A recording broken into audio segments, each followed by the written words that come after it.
Welcome back, everyone, to The Leader Factor. I'm Junior, here with my co-host, Dr. Tim Clark, and today we're going to be discussing stage 2 of the 4 stages of psychological safety. Stage 2. Learner safety. So if you missed the last episode, we would encourage that you go back and watch that for context and then pick up here. Mm-hmm. If you want a fast track to this episode, download the complete guide to psychological safety. That ebook will still be available. You can skim that, come right back, and get started.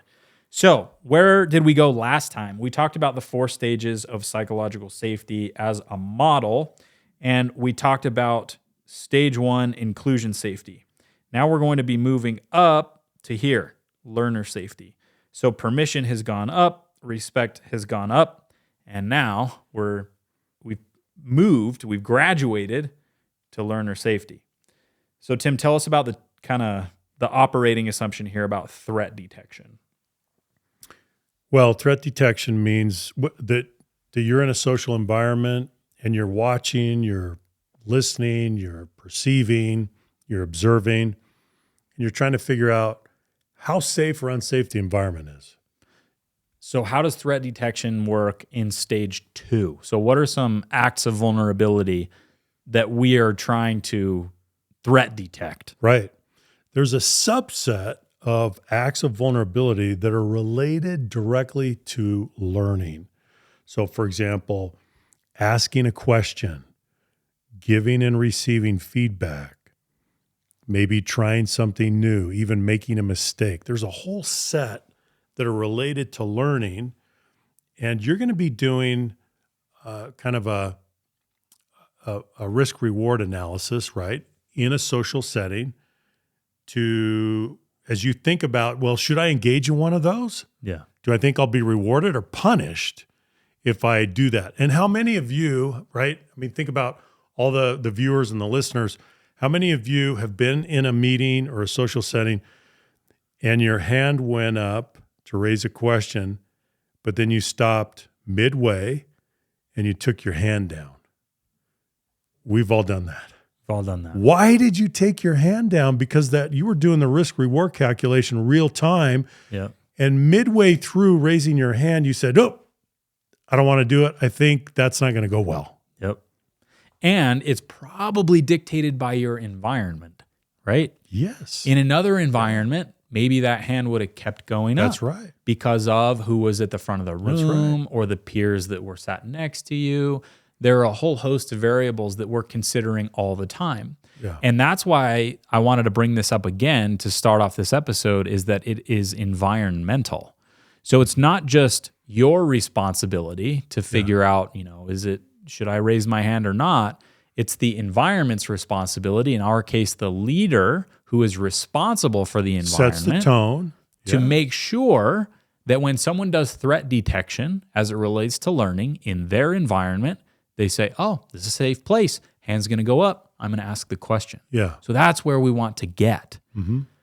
What is the definition of learner safety? Learner safety satisfies the basic human need to learn, grow, and develop mastery. You feel safe in the learning process. Asking questions, giving and receiving feedback, experimenting, and even making mistakes. So learning process, it's ongoing. It's evergreen. It's something that never stops. Yeah. When we say learner safety, some people think about onboarding. And they think, well, yeah, you got to make sure that people get up to speed and they're safe to figure out what to do and ask some questions, and then we're done. Then we're done. That's not true. It's not true at all. It's an ongoing process. And Junior, but let's think about, what are people worried about in the learning process? What does punished vulnerability look like in learning? People are worried about being embarrassed.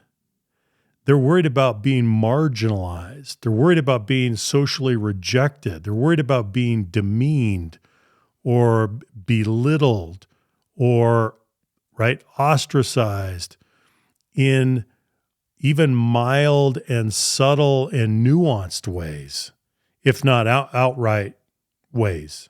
Yeah. But we're worried about all those things. We are. Let's talk about why.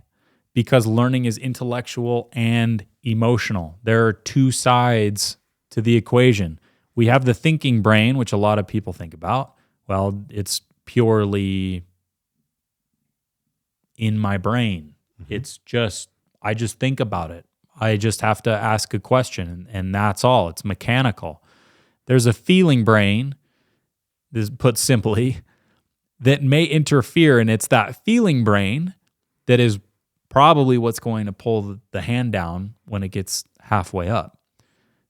Tell me about this. Well, Junior, it reminds me of this really important statement that the social psychologist Daniel Kahneman said. He said, "We are not thinking beings that feel. We are feeling beings that think." So it highlights the role of emotion in human interaction and the part that it plays in who we are.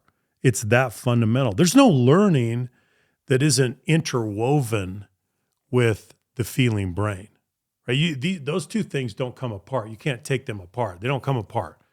They are interwoven, and they just don't come apart. Yeah. Well, let's go to the social exchange, and then I want to get into a few examples about this.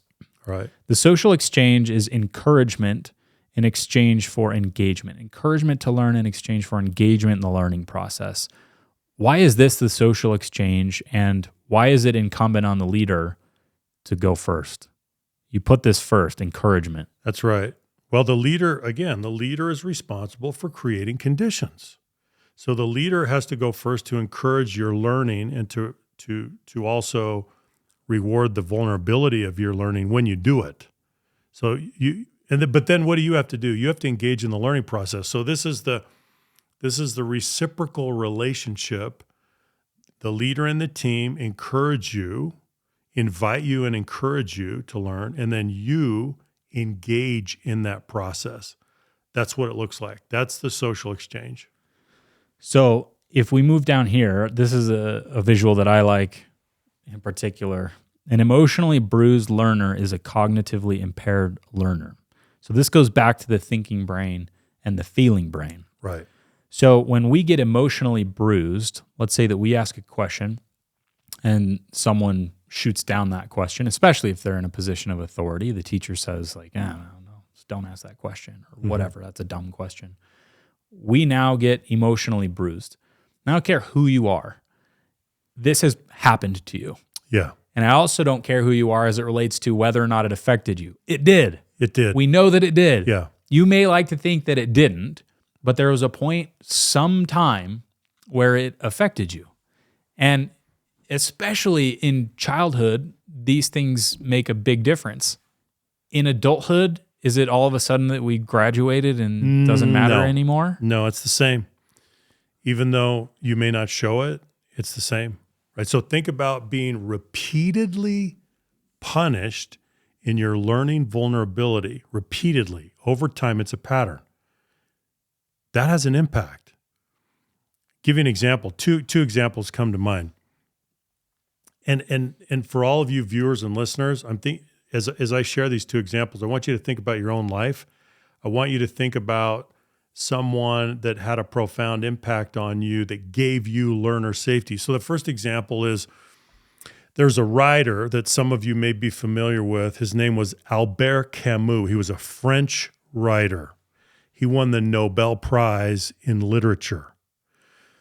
When he won the Nobel Prize in literature, about 2 weeks later, he wrote a little note, a little handwritten letter to a teacher that he had when he was a boy.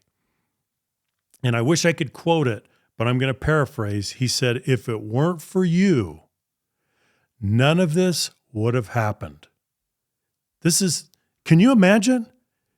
Why would he do that? Why would he take the time to write this letter to his teacher from his boyhood? Because it had that profound an effect. Now, let me give you a more contemporary example. And you can go back and you can watch this. Oprah did an episode several years ago on her show when she was doing her talk show, right? And they brought on her, I believe it was her 4th grade teacher. And I still remember her name. Her name was Mrs. Duncan. They brought her on the show. Oprah didn't know she was coming. And Oprah went to tears. She became very emotional. And then she proceeded to help us understand that it was Mrs. Duncan who was the one that encouraged me to get in front of the room and do recitations and do all these things to build my confidence. So Mrs. Duncan gave her learner safety. That's what this is all about. And as you said, Junior, does this change when you become an adult? No, it doesn't. We're all in need of learner safety so that we can continue to learn. We need to have our learning behavior consistently rewarded, not punished. Yeah. And I'll clarify too that when I say that it will affect you as an adult, it doesn't have to affect you in a way that you're floored, right? Yeah. It doesn't have to destroy your confidence. For some, it still will. For some, it won't. But that's something that you have to learn over time, is how to filter that feedback and develop self-efficacy and develop confidence. But if you're in the position of leader, think about the way the operating assumption has to be that you have the potential to emotionally bruise people. Mm-hmm. That has to be the assumption. Right. Regardless of what you think about yourself and your own ability to be bruised, it's only useful if you operate on the assumption that other people can be emotionally bruised. And it would be helpful if you thought that about yourself too. But having that lens should influence your behavior. I can think about several examples in my own life where early on, this started to affect me. I started seeing this play out. I remember I was 14, I was in English class, and I had just finished reading Ayn Rand's Fountainhead. And I asked my... That's a big book. It's a big book. and Anyway, I asked my English teacher a question about that book. She said, "You didn't read that book." I'm like, what do you mean? Like, don't pretend. Yes, I did. Yeah. She's like, no, you don't read Ayn Rand. You're 14. Yeah. I'm like, oh, okay. Deflating. I guess sorry? Yeah, what do you say? So I'll go sit back down. Yeah, sorry for coming up. Like, I was kind of excited about this idea, this concept. I don't even remember what the question was. And it was very apparent that, like, okay, that's not welcome here for some reason. You didn't even believe that I read the book. Yeah. Right? And there were other instances like that. I remember trying to have a conversation with an English teacher in high school about the Gulag Archipelago, and just like not interested in having that conversation with me. Yeah. And so over time, like, there were several instances where that vulnerability was punished. Yeah. Where I thought, okay, well, I guess I'll just keep to myself. It's like, I think these books are pretty great books, but I guess no one wants to talk about them, so I'll just keep them to myself. Thankfully, I had a whole bunch of experiences on the other side of the ledger, where, I took some shots and they were rewarded by teachers and professors, and we were able to have good, productive conversations. But I think each of us has enough of those that we can look back and, for different people, thumbs up, thumbs down, rewarded, punished, good experience, bad experience. We want to be those good experiences for other people. Mm-hmm. So I'm trying to let that experience dictate my own behavior as it relates to other people now, right? If I have someone come up to me and ask me some question about something, I know what it feels like. You're going to be quick to reward that vulnerable behavior. I'm going to try because I've been on the receiving end of some punishment that didn't feel good. Let's talk about a pattern. Yeah. So one of the statistics that we give in the book, The 4 Stages of Psychological Safety, is that a student drops out of high school every 26 seconds in the United States. Now, you know what the real tragedy about that, Junior, is? That most of those students have the mental, the intellectual, the academic capacity to do the work. Why are they dropping out? They're dropping out because they fall behind. They don't have the support. They don't have the encouragement. So they'll fall behind, and then they'll start to lose confidence, and then they call it quits. So are they dropping out on the emotional side, or the intellectual side. It's the emotional side. Most of them, barring some legitimate learning disability, they can do the work. They don't have the support. They don't have the learner safety, the encouragement and the support that they need to be able to do it. That's the tragedy. Yeah. It's the same. These are the same patterns with whether it's children, adolescents, adults, same patterns. Yep, same patterns. One more example. I remember in 5th grade, I got a B- on a grammar test, and there aren't a lot of people now that would think that I got a B- on a grammar test because I like grammar. And I had a teacher who said, how do you feel about the B-? Not good. I didn't do very well. And he said, do you think you could do better? I said, yeah, I think I could do better. And he asked me, what do you think it would take to do better? Well, I probably need to practice. He said, would you let me help you practice? Yes. And throughout this year in 5th grade, I'll never forget this, right? He gave me a little bit extra help here, a little bit extra help there.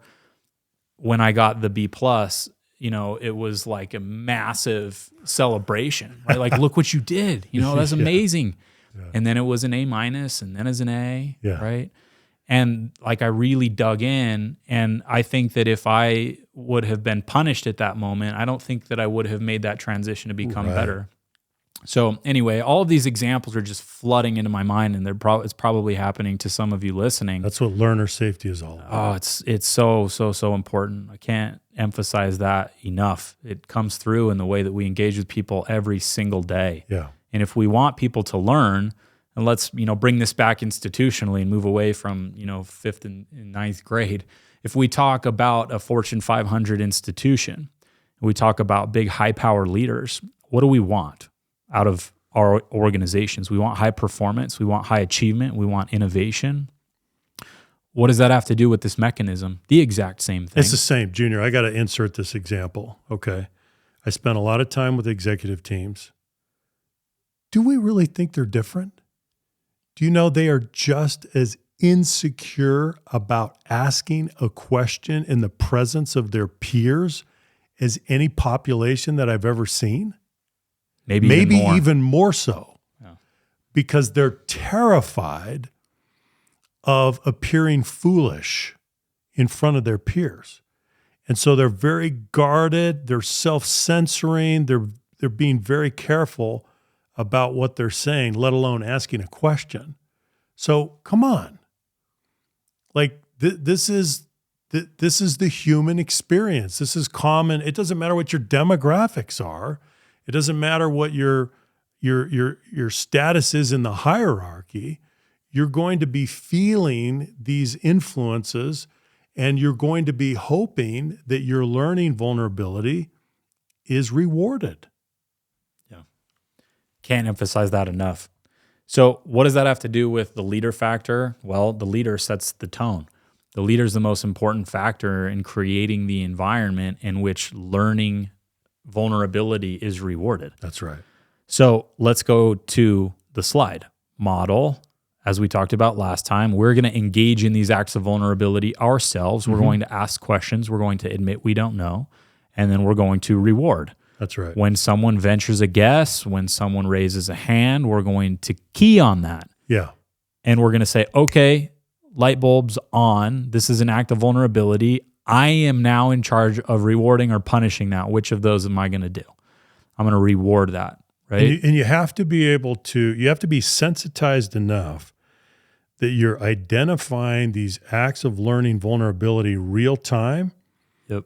And you're rewarding them immediately. Because you see that people are taking risks and they're going out on a limb and they're unsure and they're worried and there's some anxiety and there's some real worry that, oh, what's going to happen, right? And then you give that reassurance, you give that reward, you start to establish the prevailing norm on the team.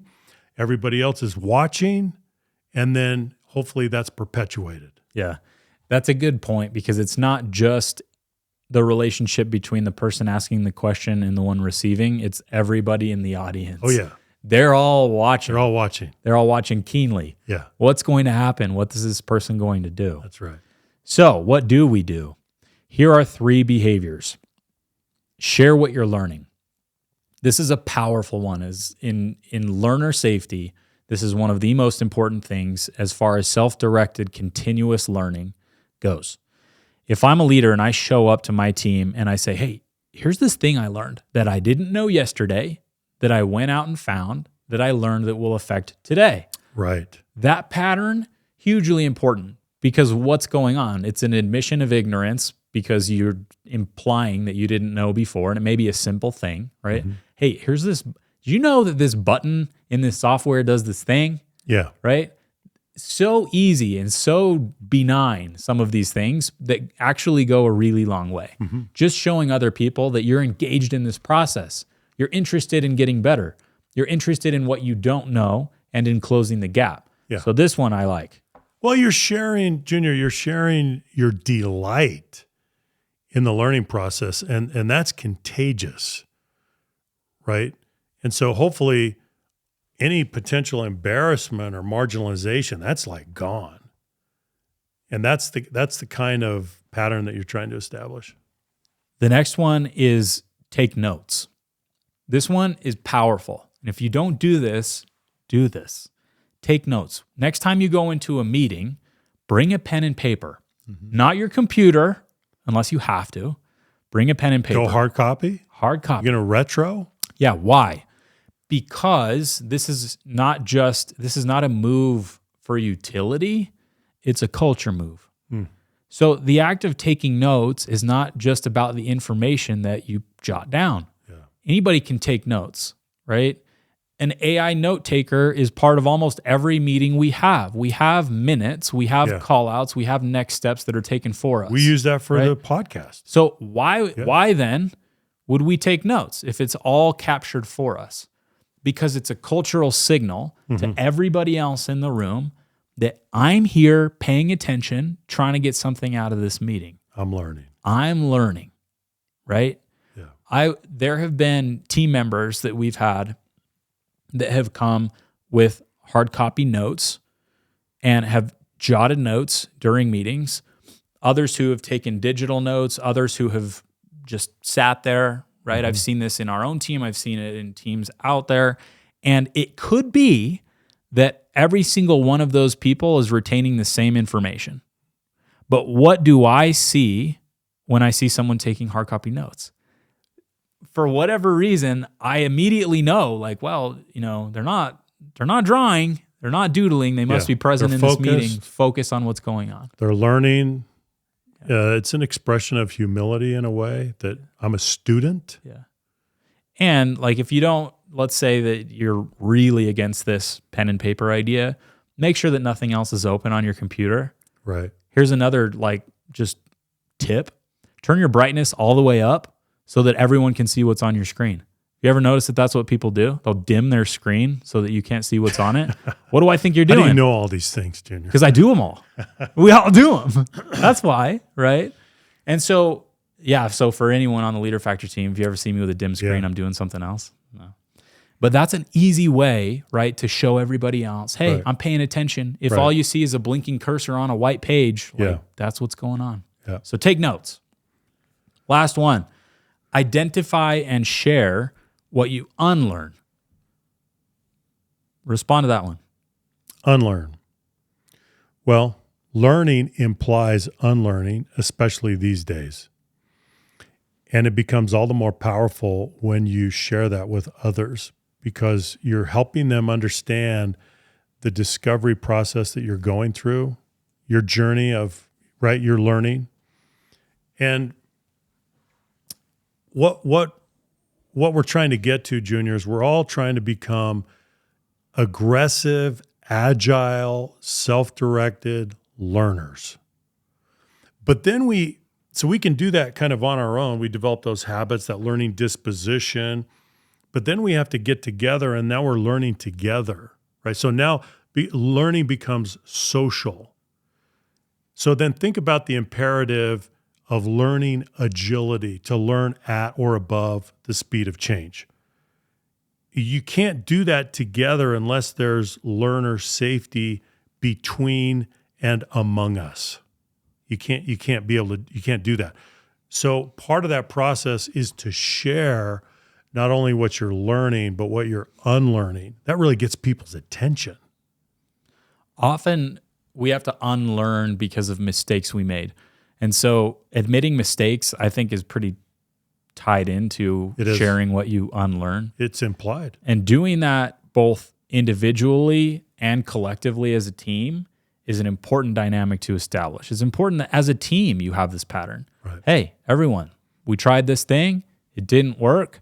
Here's what we learned. Here's what we're going to undo. We're going to fill this information and take this out. I heard a quote once that knowledge or information is knowledge. What was it? Learning is knowledge. Unlearning is wisdom. Mm-hmm. Something like that. I like that. That's pretty good. Yeah, it is. I think that it's not just about how much information can we possibly pack in here. It's about what information should we keep in here that will be useful to our objectives. Mm-hmm. Those are the wisest people that I've ever met. And share it. And share that with other people, because that pattern of sharing is what's going to make the difference. If you just unlearn things and you try a different route, but you don't tell anybody about it, you lost an opportunity for cultural impact. So what we're saying is not only learn, but share that experience with others, because that reinforces and supports stage 2 learner safety. Yeah. So as an operationally minded person myself, one of the patterns that I'm finding from our conversation today is that it is not just about the mechanics of the situation. It's about the cultural implications of the mechanics. That's right. They're so important. That's very true. So it's not just about having the notes. It's about how you got the notes and what everyone else thinks about that process. Mm-hmm. It's not just about changing your mind. It's about taking the cultural opportunity to change your mind publicly. Mm-hmm. Your leadership influences everything around you. And so you have to be very cognizant, very conscious of these decisions and their consequences so that you can control those cultural implications in the way that's positive. Why do I say that? Because we're rewarding and punishing learning vulnerability. That's right. We have to be conscious of that fact because it is a fact. You can't opt out. You're going to either reward or punish. So reward. Be conscious of that because you understand the implications in a really tactical way. It's not just soft. It's not just nice to have. This makes real difference in business because of all of the reasons that we've described, not least for stages 3 and 4 that are forthcoming that are going to talk about contribution and innovation. So as we wrap up today, final thoughts from you? Just a reminder, Junior, that learning is both intellectual and emotional. You cannot separate the thinking brain from the feeling brain. Agreed. So for everyone listening, we appreciate your time, your listenership. We know that you could be doing a whole host of other things. You could be listening to something else, watching something else, and we appreciate that you've chosen the time to watch today's episode. We hope that it is helpful in your leadership journey. If it has been, please comment down below what your biggest takeaway is from today's conversation. With that, we will see you next episode for Stage 3, Contributor Safety. Bye-bye.